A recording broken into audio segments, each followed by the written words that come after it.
Good fences make good neighbors and keep bad neighbors away from your property line.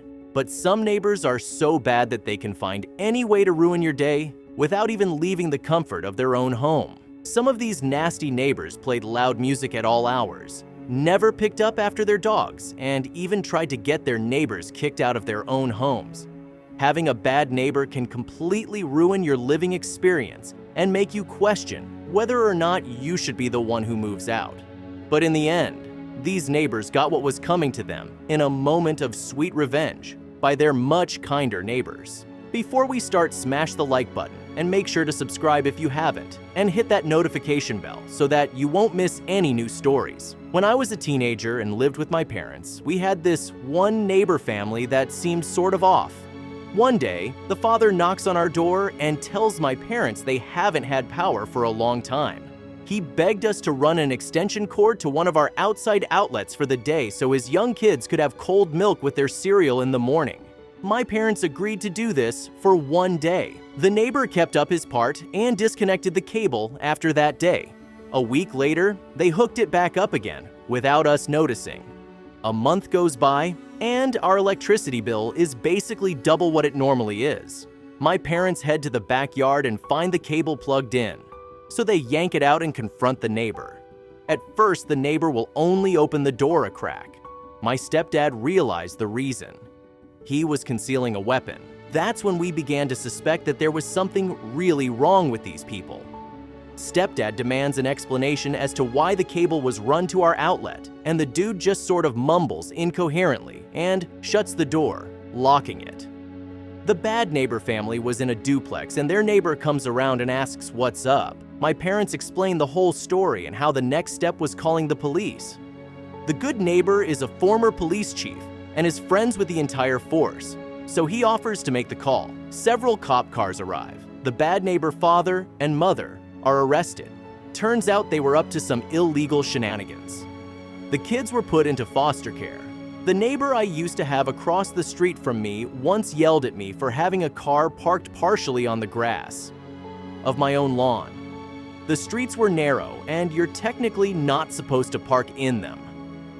The car was parked so that the tires on the passenger side of the car were both on the grass, by about a foot, but it was at least helping to not block the street. This was only temporary.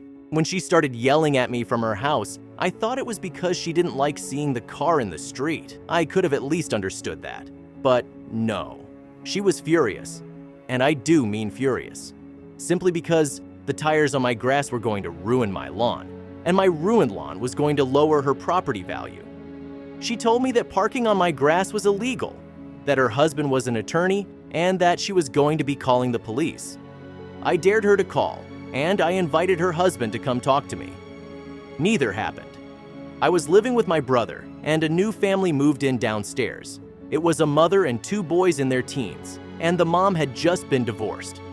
From what we could tell, it was a bummer time. So these two teenage boys fought constantly. They were incredibly loud, and I tried really hard to be empathetic and not complain. We would mention to their mom every now and then, and she was very apologetic, but it kept going.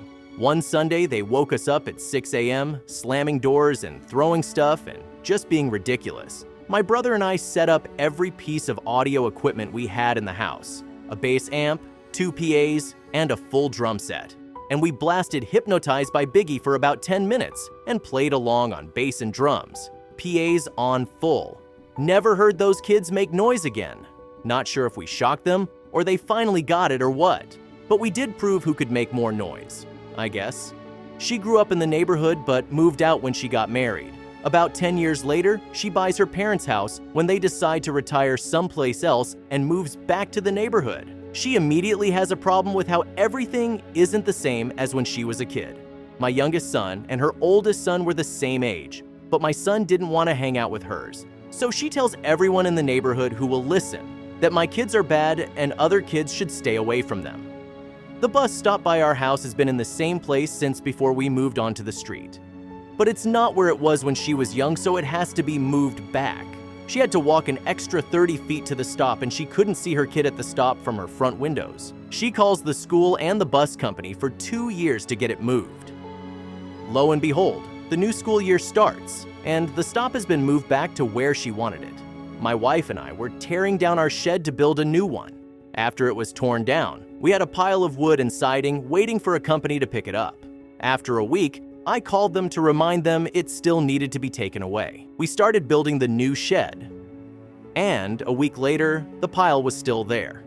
A couple of days later, I got a letter from the city stating the wood and tin needed to be gone within 30 days, or I'd face a fine. My old lady neighbor came over the next day and said the pile was an eyesore and the city would take action. To be clear, this pile of wood and siding stood 3 feet tall and was nicely stacked on the side of our privacy fence. Our side of the privacy fence between her and us. This is a fence we erected because she complained our kids were playing outside and she wanted quiet when she was hobbling around. A couple of days later, the company finally picked the stuff up. She again came over, then said, "That letter must have worked.